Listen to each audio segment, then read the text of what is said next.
Hi, my name is Mr. Jones and I teach orchestra. I'd like to teach you 15 quick facts about your instrument. So we'll start with the string names. You got to know the names of the strings. And I have a cello here, but I can pretend to play all the notes of all the other instruments. And I always talk about them from thick to thin.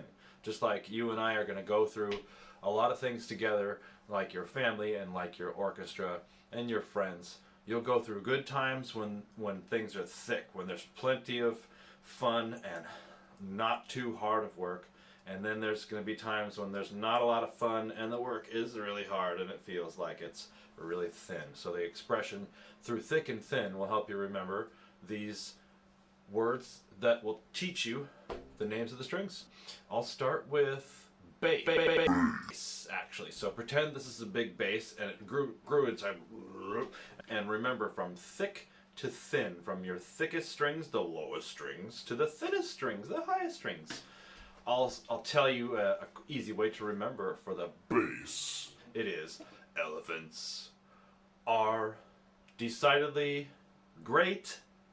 So E, elephants are decidedly great.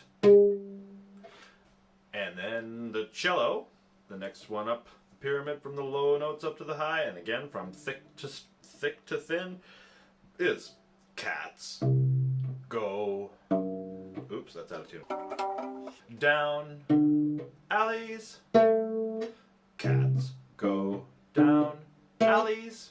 Okay, and then violas, same thing. Cats go down alleys. And then violin is good dogs always eat. Good dogs always eat. Good dogs always eat. So after you know your string names, we can start at the top of the instrument.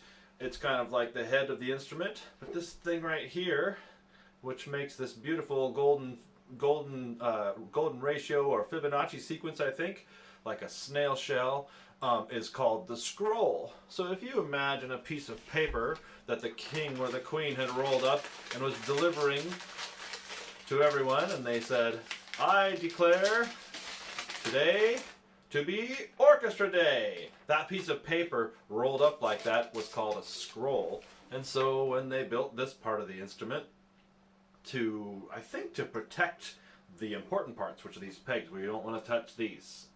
They're hard to deal with and you might break something, so be careful of this part. I think this is kind of here to protect it, this big piece of wood, but they wanted to make it pretty. Sometimes they carve a face into here or other mythical creatures, so you should become a luthier, a person that makes an instrument, and carve a really awesome face in there. I don't think there's ever been an instrument that's had Pikachu carved into the scroll. Make it happen. That's two. The third thing I think you should know is that these things here that I was talking about that you shouldn't touch are called pegs. Pegs. And they stick in there and they have to stay stuck in there to hold the strings tight. So that's why we try not to bump them, and if you need help with them, ask your teacher. The next one, fourth thing on my list, is the board that we put our fingers on.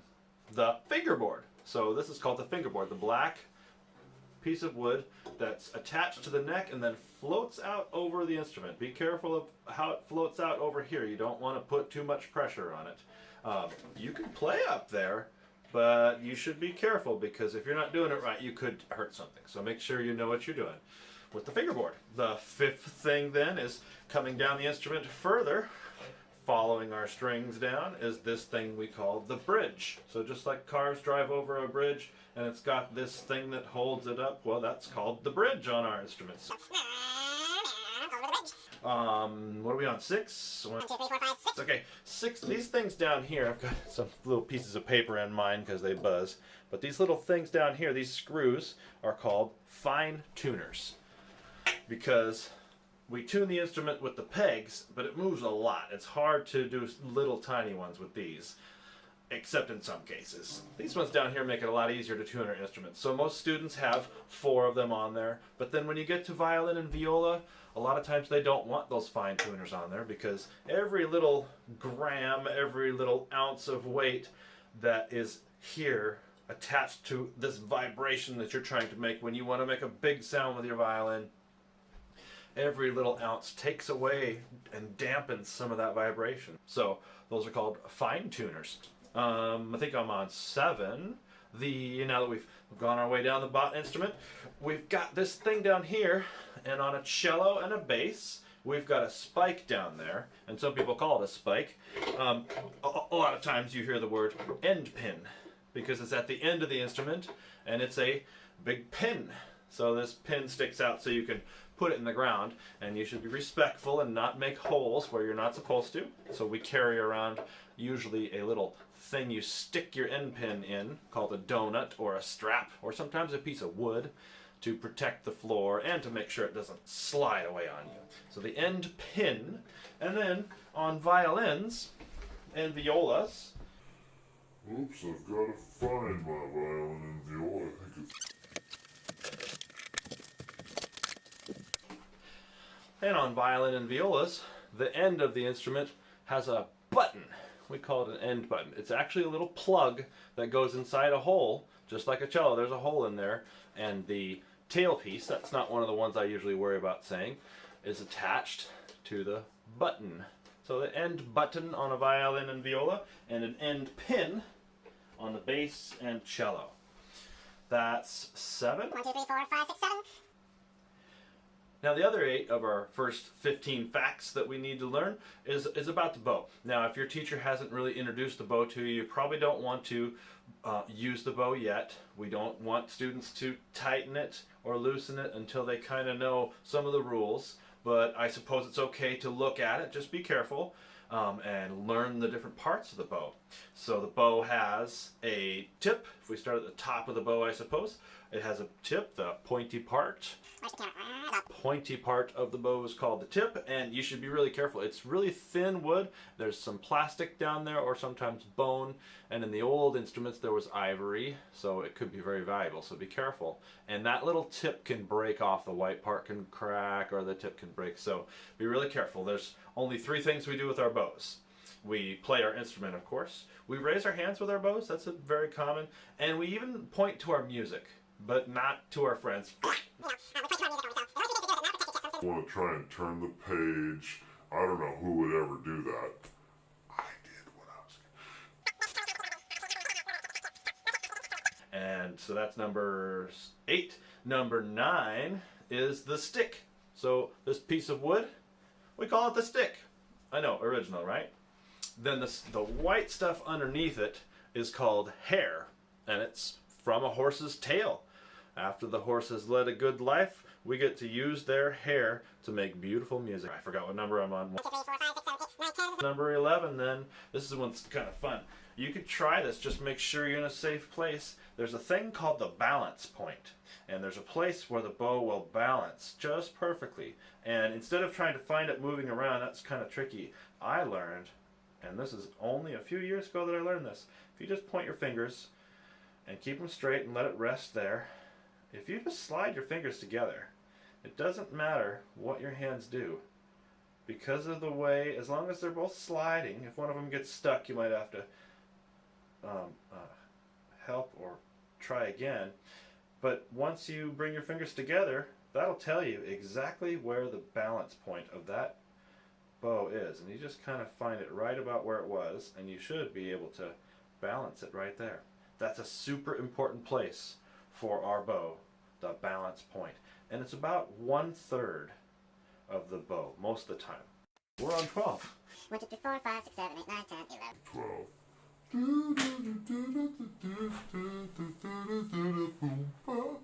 Okay. 12 is, this piece down here, the black thing that it's kind of where we hold it, that is called the frog. So apparently the bottom part of a horse's hoof, where the horseshoe goes, the inside part that surrounds where a horseshoe goes, the inside part is called a frog. And so when people started making bows like this, I guess somebody said, well, that kind of looks like the frog of a horse's hoof. So it's called the frog. It's just this black part, and you can kind of see there's kind of a mouth, and sometimes there's an eye back here, and there's sort of a chin, or maybe he's got a silver beard. I'll probably have one of those in a few years. There's little bits of it coming in, I think. Next fact 13 is the frog's nose. So if I have something I can point to it with, frog's nose is that little bump. So right above, even closer here, right above his mouth, let's get my mouth out of the way, right above his mouth and his chin is this little bump. So right where the black part meets the stick, the end of the frog's nose meets the stick, that's his nose.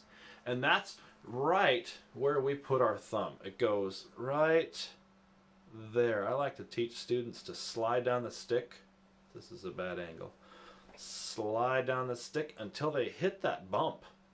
Then you should feel that bump of the frog's nose on your finger. So that's something that I call the frog's nose. It really helps to have an awareness of where that is, because when you put your finger, your thumb, on that bump, you've got this ball and socket sort of joint where your finger can change, your thumb can change shape as you use the bow up and down. So the frog's nose was 13, here's 14.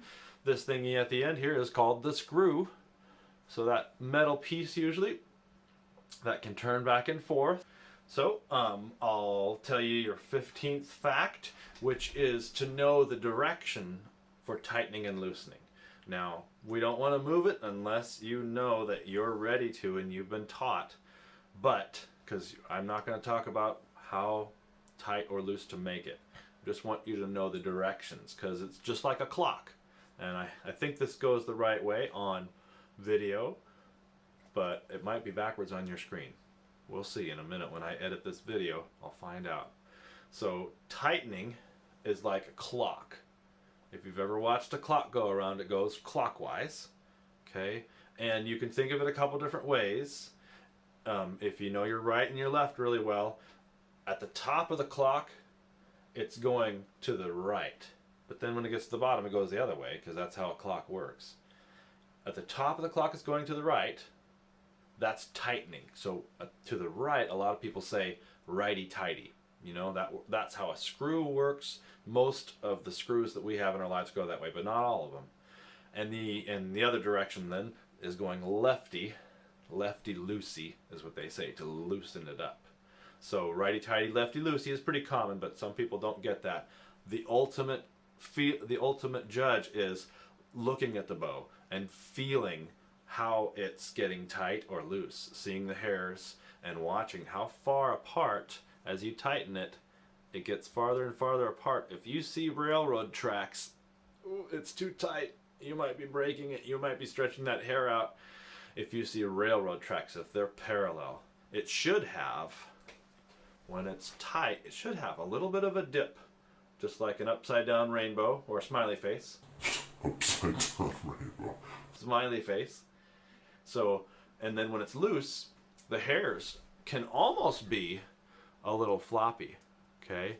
They might be a little bit loose, okay? And again, I'm touching it. Don't touch your bow hair. It's a bad idea, but I have to demonstrate things. It's okay. I'm a professional. So, we have 15 facts. We know our string names. We know what the scroll is. We know what pegs are. Well, assuming you've remembered everything, but there's always a way to practice that again. There's a fingerboard, there's a bridge, fine tuners, your end pin or your end button, the tip of the bow, the stick of the bow, the hair of the bow, the balance point, the frog's nose, the screw, and tightening and loosening directions. So that's 15 things that can get you started on learning your instrument. See you next time.